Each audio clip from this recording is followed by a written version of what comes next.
There we go. Okay. Perfect. That's great. Thank you so much. You're fine. All right. Can I move this back? Put my foot on you? Yeah. You're good. So how's been school going? Like what school are you in? Cause I dealt with since 2020, I dealt with so many students through my journey here. Yeah. So I got to know a lot of students. I worked with Duquesne. They used to come to Shepherd Courts. Yes, they still do. I was a homeless veteran. Really? After my motorcycle, I had a really horrible motorcycle accident. In 2012, I was in a coma for a month and a half, cracked my helmet in half, broke fingers, my collarbone. Was this before your stroke? Oh, way before 2012. Wow. Okay. The accident was so hard, the impact, it's exploded. Some of my teeth shattered, all my teeth, or cracked every tooth in my mouth. And I got pictures of it too. I'll show you. Wow. Do you remember your first one, your first exercise? No. I mean, you're gonna work that shoulder shrugs. Can you get my book bag for me behind me? And I want to show you something. Cause I know that's how I used to, but I'm going to show you. It's a pad, a notepad. Okay. You can open it up and go in there. It's a notepad. Cause this is what I do when I'm home and stuff. So I rotate through all these exercises. But I just wanted to show you so y'all have an idea of what I do too. Yeah, Olivia's giving you a new one. I know, that's gonna be great. Yeah, that's it right here. Let me show you. Because this is probably old based on your old assessment. Yes, it is. Yes, it is. But I just want to show you what I've been doing. Oh, so. you do a schedule. Okay. Yeah. Because I don't mess around. Take this serious. So. Because my goal is to be 100%. That's my goal. And that's my personal goal. And I heard that when I first had the stroke, and they told me the size of it and where I had it on my brainstem, that I wouldn't get this far. They told me. So this is my OT schedule, what I do, the exercises I do and stuff, and this is what I'm gonna be sticking to. And it's front and I think it's front and back. No, it is front and back. So that's what I've been doing. One is PT, one is OT. Which one is this? Okay. Oh yeah. This is OT. This is you don't need the PT. That's what I've been doing. So there you go. So you're already doing your shoulder shrugs. Okay. You can still do all this stuff. But then the new home exercise program, you're probably not going to need this unless you want to keep it. Well, I'll keep it for information. I like keeping stuff. Yeah. But I think you've progressed from where this was at. Oh, I have. Yeah. Okay, good. So that's what the new program is going to be about. Okay. I'll still keep it in case some of my organization needs some help or can't go to the doctor or don't have health insurance. Okay. Let's start with those shoulder shrugs. So the goal is to get 30. So 3 sets of 30. Okay. And you want me to hold it? Hold it. Yeah. So on your sheet it says hold it for 10 seconds. Let me stand up because this chair is a little awkward. This is a special arm. That's all. This arm is the arm. Yeah. Does it come off or no? No, but it's very helpful. Gotcha. Okay. So on your program it's going to say hold it 10 seconds. Oh, 10 seconds. Ooh. Yeah.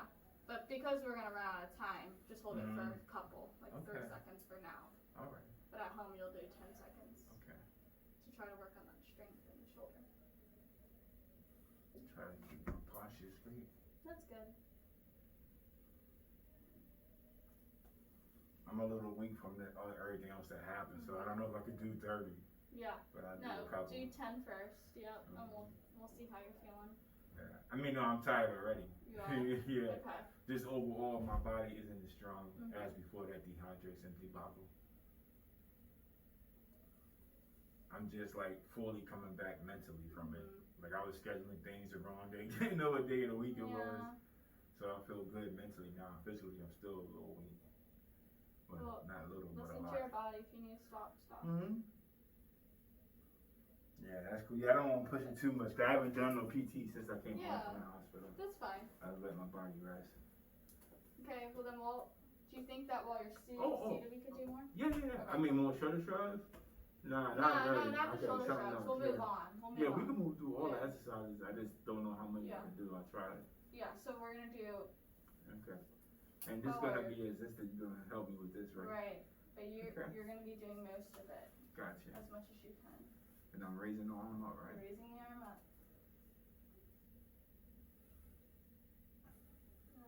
Down. what I'm gonna do, like once I feel like you're stuck at your end range, I may push you a little bit more. So if you're done here, I'm gonna push a little bit so you tolerate it to try to get more of that range. Yeah, you go. I'm okay. Yeah. That's so. I mean, I'm so happy with the acupuncture. 'Cause I could not do this before. I'm gonna show the doctor upstairs too. This right here, cause the video. Yeah, cause they gave me like a special arm brace because of the limitation of the shoulder. But yeah, the acupuncture, I'm so happy I took that, and that I got an open mind. People like, they're gonna be sticking you with needles. I was like, it's Chinese medicine, man. It's been around for like hundreds of thousands of years. There's a reason why it's yeah, right. Hello. Sometimes people like have closed minds. A lot of it, it's a mindset. Yes. Me, I'll try anything. Yep. Or I'll learn from anything. I don't care. You can do 3 more. That'll be 10. Okay. So when you're doing it at home, someone could be doing the same thing that I'm doing. As long as it's gentle, they let you do the work. When you feel like you're at your end point, if they give you a little push, a small stretch at the end. Yeah, I have my daughters do it. They'll love this. My daughter's a young artist, so I'm teaching them. I'm an artist. Okay. And we do music. We have a record label and stuff. So, nice. I've been I battled like DMX, Redman, Method Man. Most of the people favorite. I come from New York. I performed at Apollo. I won the first 3 talent shows they had here, or 2 for Whammo. And I performed in Station Square, so I opened up for Destiny's Child. I met Beyonce. You know, I supposed to have bad Beyonce. We was cool too, but what happened? We got a pretty boy in my group named Curtis, and he took some girls from the crowd to our trailer, and they booted us out because of him. I was like, man, I could have been Beyonce. You don't mess that up, yeah. But but you know, every group needs a pretty boy. Yeah. What we got next? So let's do then abduction. So abduction is when it's out to the side. Okay. You know. I can move it over. Maybe a little bit. Maybe just turn it more towards that way so it gives you more space. You're still Is that good? Yeah, okay. And you're still in, so you're good. Thank you. There you go. So why did you become an OT specialist? I like to ask that to hear why people chose to fill. When your parents ask you what I'm doing, this way or you're going out to the side. Oh, okay, all right. When your parents ask you when you're young, what do you want to do? You don't really know the answer. No. And so a lot of people kept on telling me, you know, Kate, I go by Katie outside of here. Okay. They're like, Katie really sounds like everything she's describing sounds like OT. That should be what she really? wants to do.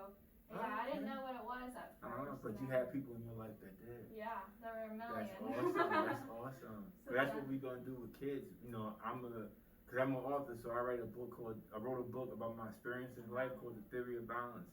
How to improve your life, quality of life, mentally, physically, spiritually. So with kids, we're going to be looking to evaluate their talents and gifts and try to guide them to something that they would love to do. So it won't be a job. And that sounds like what your family did with you. So go ahead, continue. I'm sorry. No, and that was just it. And then I shadowed, I looked it up. Shadowed. And how old was you when you did all this? High school. Oh, okay. So like 14, right before, 15? Yeah. Oh, even younger, like 12, like 13, right? Yeah. 13 or something like that, okay. Well, older, probably like 15, 16 okay. at the Sophomore. time. Yeah. Okay. Cool. Yeah, so then I applied to primarily OT schools when I went to college, looking for like the accelerated ones so that I could get through it fast and not have to take my GREs. I feel you, yeah.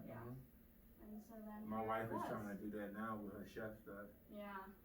She just getting her associates, but she wants to go all the way to like be a master chef and stuff. So. But and Duquesne's an excellent school, mostly known for law, but they got an excellent. They known for their theology program too. They got an excellent theology program. Yeah, with friend, part of that world. Yeah, he's part of that world. Yes. Me, I really don't believe in no religion. I'm a man of love and unity. So I study Buddha. I study every religion. Yeah, in the world, but not everyone, because there's over 10,000 currently in the world today. But I've studied many of them, and I learned from many of them. To me, religion represents a box, right? There's over 10,000 boxes, 10,000 religions.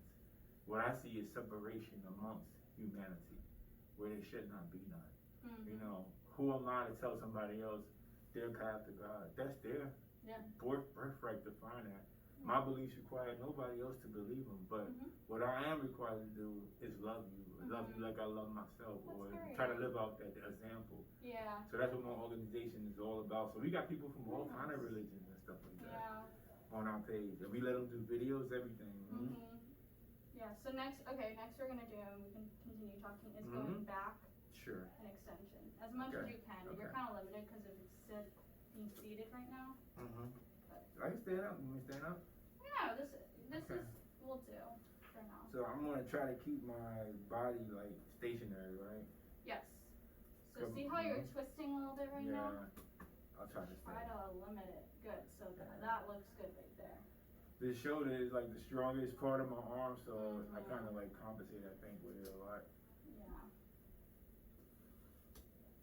But yeah, so since like 2010, I've been going to like any church, any temple, any religion. I've been looking, cause I've been kicked out of over my lifetime over 100 churches for preaching what I'm talking to you about. When I say churches should unite in like these high crime areas, I say they should unite, put money together, and put things like Bob Block create a rehabilitation center for these people who got criminal records or who want to change their lifestyle. Like when you come to a person in an area, like because I'm mostly on the streets, that's where I'm always at. I'm hardly ever in a church, but I talk to so many thousands of people, and what they say, the church want to give me Jesus, a Bible, and prayer, but they give me no way to get out of this lifestyle. I don't want to be a crook. I don't want to sell drugs, but this is all I can do. And I think that's very pivotal. The church should be in the forefront of doing this. In like Homewood, for example, there's 30 churches. None of them work together. I know because I'm in Homewood on the street every day, just about all Wilkinsburg, all in these high crime areas. Like I'm a hub-ass veteran. I don't have to live where I live at. I choose to live there because that's where the war is at. That's where a lot of kids are suffering and stuff like that. Need help. Yeah. So I'm like, you're supposed to be the people of God, and you're supposed to be loving the people. Why I never see you in the street, or why the neighborhood you in is a war zone, but Homewood never sees you. You're in Homewood, in the war zone, but you stay in the church, you never come out. If they read any kind of Bible, like Buddha, Muhammad, Jesus, Paul, if you study any prophet across all religions, where were they at? They were with and amongst the people. Yeah. Not in that building. What's next? I'm sorry. So you're gonna punch. Okay, you're gonna punch forward and then Thanks come for right listening. back. Yeah. So punch forward. Good. And back. Punch forward. Yes. And back. And that's what I'm working on now. You know, doing like marches. We're planning. So I have over 100 mentors in my life. 30 has passed on, transitioned already. But I have every time I talk to a mentor, I record it. So I have every phone I had since my first phone. And I have thousands of conversations on it. And that information, I'm going to release to all the body of believers. On that YouTube channel, that's what I'm doing, is gathering all this information and releasing it so everybody can have it. And have access to it. So in those neighborhoods, like my idea to build that, I have a huge network. 3 more. So we trying to get together, plan. I got a guy now who's like a colonel. Who's a chaplain. He's helping me strategize. And I got the most decorated veteran alive in this country. His name is Del Comstock. His nickname is the American Badass. The person who gave him his nickname is Cal, the American Sniper, that they made the movie about. Yes, he's on my channel. If you ever get a chance, The Body of Believers Unified. And it's not connected to me, so you don't have to worry about VA policies. But he's right on there. And he's like one of my friends, been my mentor for 10 years. So these people God has sent me. These extraordinary. Del's a millionaire. He's an author, a book, been in Hollywood. He's the youngest Delta Force. At 23, he was the youngest American ever to make Delta Force. And he served in every single special forces in the Army. You know, and I had, out of the 35, out of the 70 mentors left, 35 live in Pittsburgh in Allegheny County. That's cool. So elbow, flexion, and extension. So, you holding something? It's doing great. You I'm come in? trying to get the printer to work. I gotta go to another printer. You're good. We've only done 10 of each. Okay. The one I'm adding, that I've added, that is going to be new on your program is risk circumduction. Oh. Active assist. Alright, that sounds big. Recircumduction. Alright, let's get that elbow moving. Okay. I can't do it by myself. You gotta hold it a little bit. Go ahead and bring it into your body. In this way? Yep, so it's like you're doing a bicep curl. Oh, okay. Yep. Alright. Bicep curl. Yeah. So I got all these resources and network, and I've been working on this since 2010. That's why it's moving. I knew this would happen. Because in 2010, like, you know, God gave me, like, God, the creator, Yahweh, whatever name you want to call him, he gave me 3 visions that year. I prayed for a year for God to show me how to control my mind, and because I have so many gifts. And it don't make me no better than nobody, because God gave me a lot of gifts. It could give somebody one gift, don't make us no difference. It's just that God gave me my gifts for my purpose. I need every single one of those gifts he gave me. And I need all his people to do what I'm trying to do. You know, so, but having this network is really incredible. So right now, I'm going through and gonna do interviews with all my mentors, one at a time. So you want me to do that? Well, The we same still thing? have 5 more to do. Oh, okay. Yeah. You gotta help me, because I can't do it all. That's okay. But the reason I'm doing that, because I feel like any leader or any organization should disperse the information they have. Like, I want everybody to have the same success or more than me. I want them to have the success my mentors had. So I gotta release that information to the public so they can have access to it. Any leader that hides information or does not share information, they're not truly good. They're not truly about love. That's my opinion.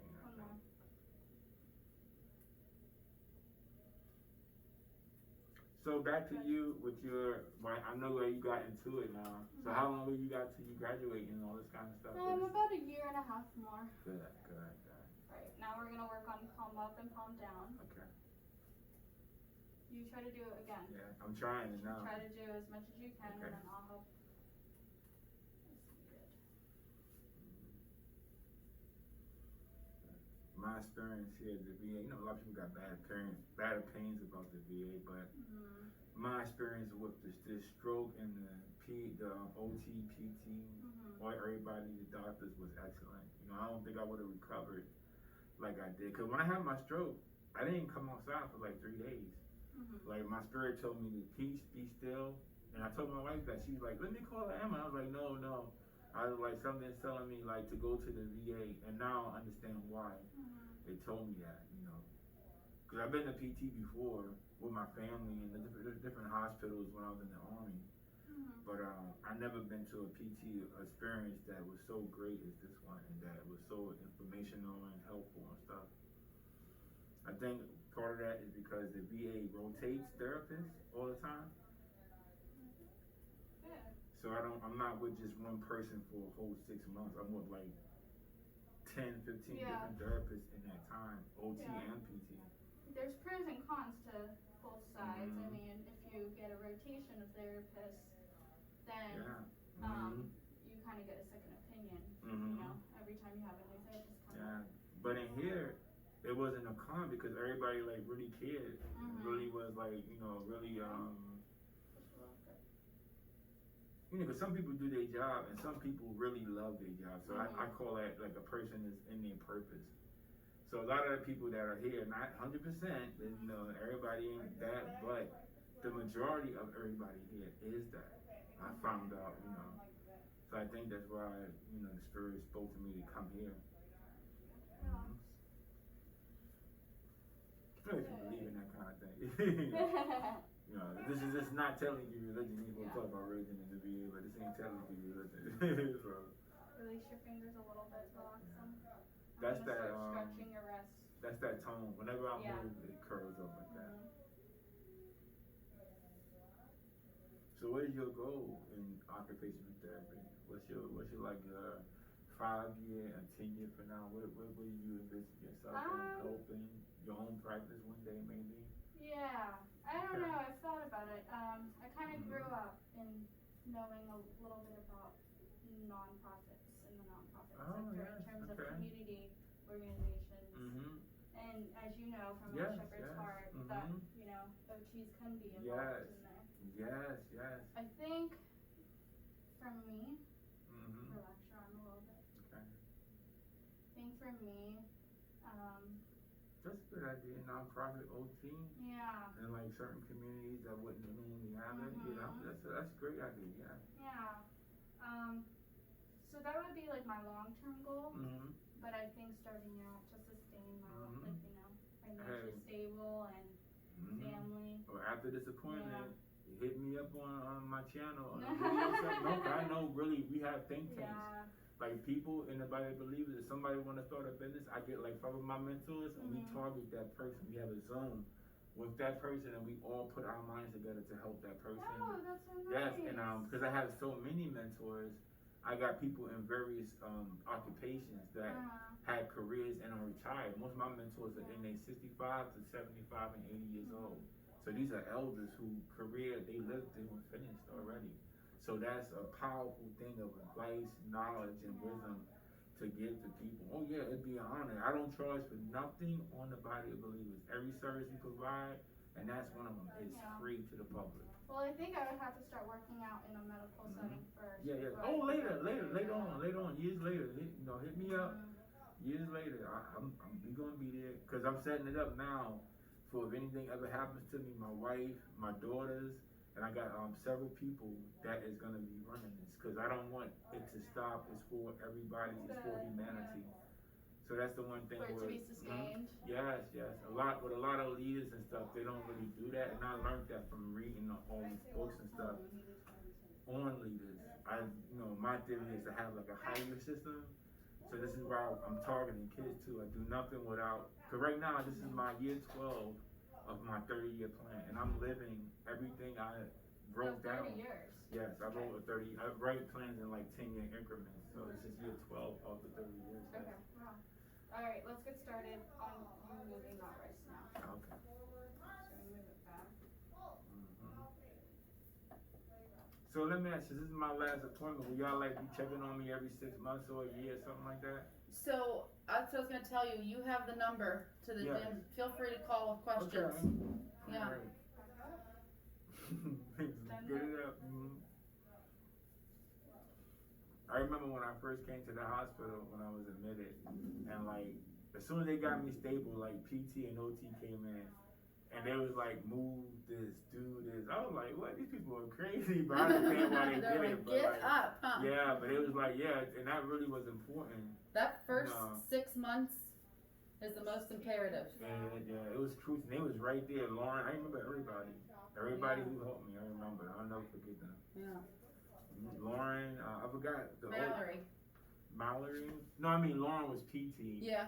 And OT was another. It was two Laurens. Oh yeah, Lauren was the other OT. Yeah, they had two students apiece and stuff. I meant to highlight something on here. I pushed down too, or? Yes, down two. Okay. We're not working yet on grasp, just the wrist. Try to isolate those movements so that when you come into flexion, those fingers don't go. So if you can that's what we're trying to work to retrain. Yes, that's gonna be rough. I mean, I'll do it. I'll do anything, but like as soon even when I go outside for a walk, my fingers just claw up to a fist. Yeah, and that's to be expected with the stroke we had. Oh, okay. But you want to like get those Yeah, because when you're in extension, I mean, when you come into extension, you're normally, typically, you should be able to feel your hands. Open. Yeah. There's nothing wrong with having grasped fingers. Where it could become potentially sticky is especially if they've been stuck and that tone increases up in your hands. And that's what's happening now, I believe. Because I can feel the tone getting, the more I heal, the stronger it's getting in my arm. But it's not hurting me yet, or nothing like that yet. But as soon as I start moving, like I don't know what's going on, you're the expert, but I'm thinking, from what I researched, cause I read a lot of books on, that's why I'm taking these other therapies, because I've read books on the stroke. Yoga, I got a book called, what's it called? Yoga and Stroke Victims. Okay. That book was like $100, but it's very detailed on how much yoga can help stroke patients. And it's been that's what Julie does with me, and it's actually been working.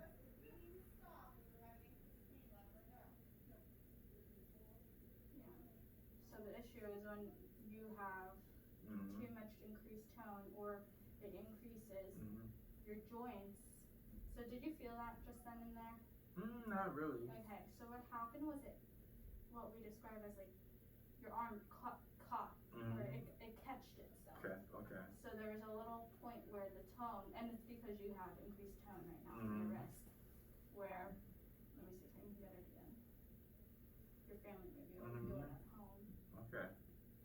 So is it like the tone is because like my brain doesn't know what specific part of the body to go to? Because they said that the stroke blocked out or burnt out, whatever. So my brain had to go around it or create new pathways to my muscles or whatever that's called. Yes. So and part of it, I would presume, and obviously I'm not an expert in this either, so don't quote me on any of this. No problem. Part of that, I feel like, is, so did you feel that a little bit? A little bit, yeah. So that's what we mean by catch. So it's like a little pop or something. Little pop, yeah. So part of it, I think, given the episode that you had, what was it, 2 weeks ago, right? Maybe? Do you mean Just dehydration? Yeah, Yes. dehydration. About 2 weeks I'm ago. assuming this, you haven't been moving this hand. No, at all. Right? I haven't been doing no So PT part of or that OT. is not keeping. Yeah, I've been very weak. Yeah, exactly. So just working on it now, especially to kind of break up that tone and get your wrist and hand moving again, could help break up that tone a little bit. Okay.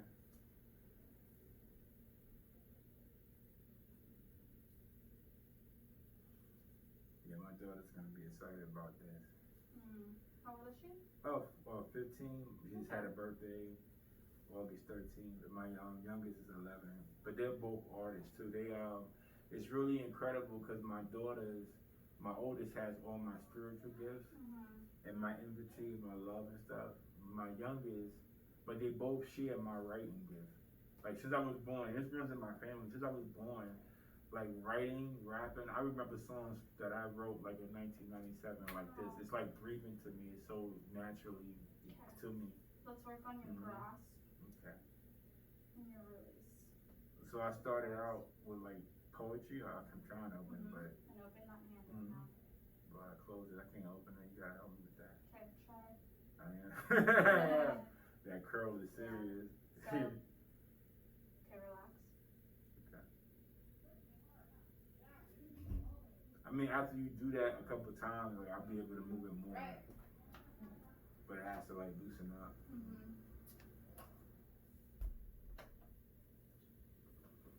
But I didn't even know my daughters were like writing or doing songs. My mom and sister and my brother-in-law came down. And Martell is very good with kids. And so he told me, he's like, you know, your daughter's rapping.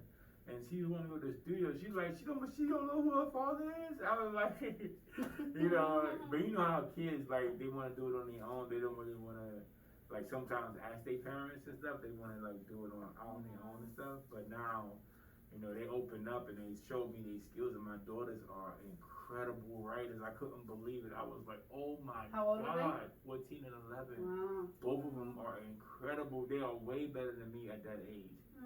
You know, so I was like, oh my goodness. And the music is something that could draw us together even more. Right. You know, so I was like, this weekend was like so excited. It's like the second weekend they came. Cause they're going to be coming every weekend now because of that music. Because I'm going to put them in the studio. And I got a friend named Dino who's a rock artist that he's going to be with my music label. You know, he's going to be like the CEO. Cause we're doing all divisions of music, all genres.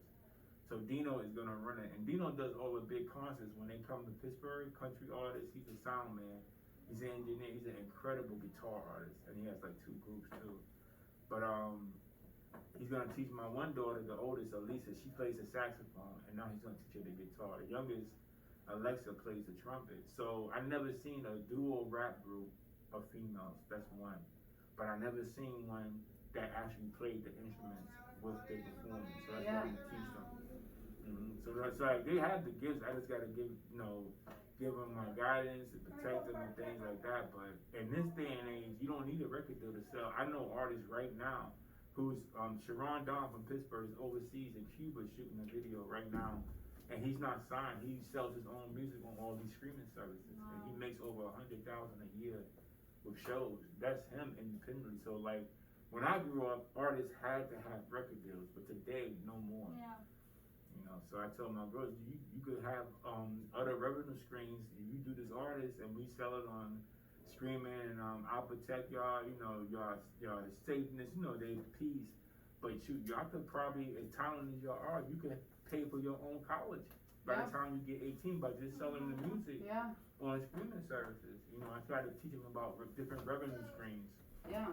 Do you have your own studio in your home, or is it?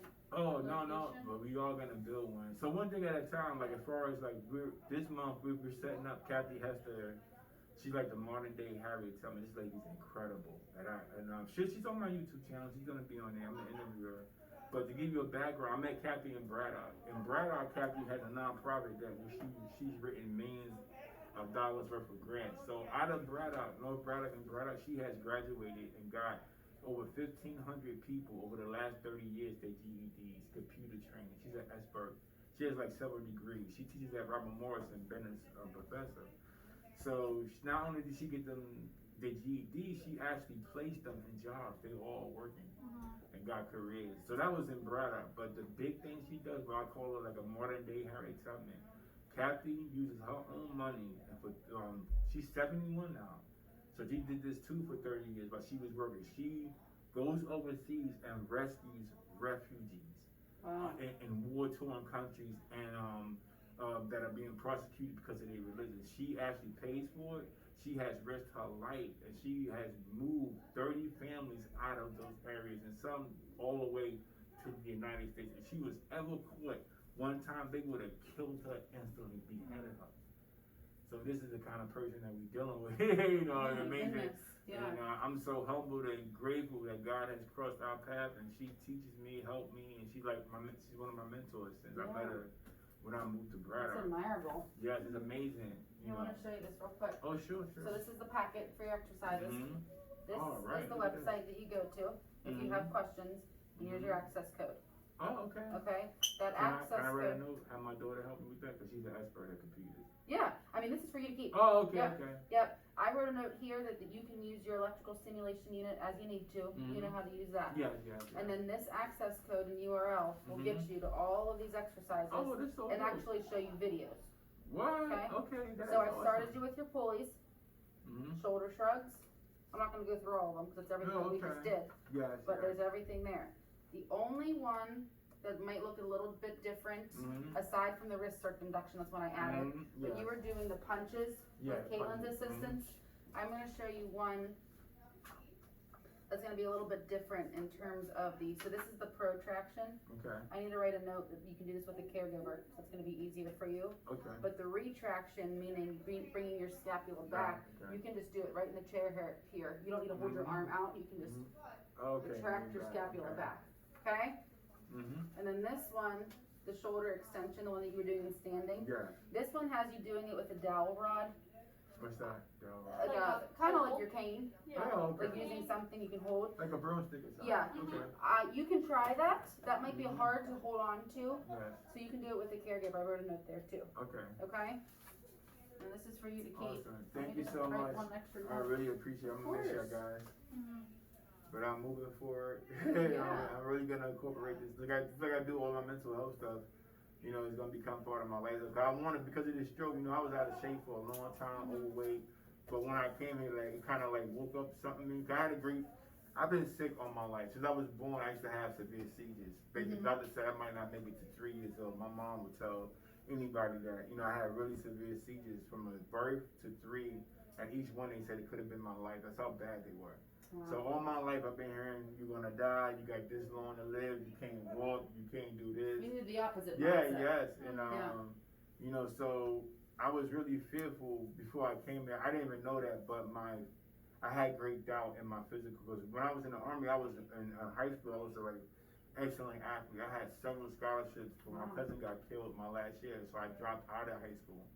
But I had track scholarships, wrestling, I was undefeated, I was all state. I played fullback in New York City for Springfield Gardens, but when I went to the military and I had lupus, my pneumonia activated the lupus. That's how I awoke. And they gave me 5 to 7 years to live. So I had like very severe doubt Like, even though I'm doing the book and everything, so I'm trying to be the best mentally, spiritually, and emotionally, but I wasn't putting the same energy to physically. And when I got here, it's like kind of like flight or fight, and by the help, and that's why I'm so grateful for everybody that was here, because they woke up like a warrior spirit that I had in high school. They woke that up, because they came in there, it was like I was back in the army, and they was like, come on, fight, fight, fight. So they woke that part of me to not have that fear, but fight. The hell with it. So what, I got lupus. So what, I got this. So what? Right. Just fight. Do the best that I can do. And that what has brought me to this point. That's losing a great, the weight, my wife, great positive outlook. Yes. And so that's how my attitude of life is. I don't care what happens. I just do the best I can and keep fighting. Yeah. Things happen. That's life. Yeah, that's right. Did you guys finish the exercises? So the only two we didn't do was horizontal abduction and circumflexion. Okay. But I don't think if I didn't have that stroke, because I view adversity as not a bad thing. I think adversity is part of life. You might as well get used to it, but you can learn a lot of things. Every adversity I have, when I look back, you know, my disability for lupus turned to be a blessing. I thought it was a curse, but at 33, because I had lupus, I was retired. So I got medically retired from the VA and the military, but that allowed me to work on this full time, 60 hours a week. Yeah. So is that really a curse, or it really was a blessing? Yeah. You know, look at what it is now. So I think it's a blessing. So right. I don't want to talk you to death or nothing like that, but I just wanted to share that with you. You know, I really appreciate y'all, because I don't think, when I had the stroke, I didn't leave my house for 3 days. I told my wife that the spirit told me to peace, be still, not to move from the house. And I told, she was gonna call an ambulance. She was arguing with me, call an ambulance, call an ambulance. I said, no, I have to go to the VA. And now I know later on, looking back, it's a reason, that was the reason I had to come here. Yeah. So I could have that attitude. This, you know, if I didn't come here, I don't think this would have happened. Yeah. Played out like this did. Yeah. So I don't want to talk to you. You cool if I stop this? Yeah, you can stop it. Yeah, I'm done. Yeah.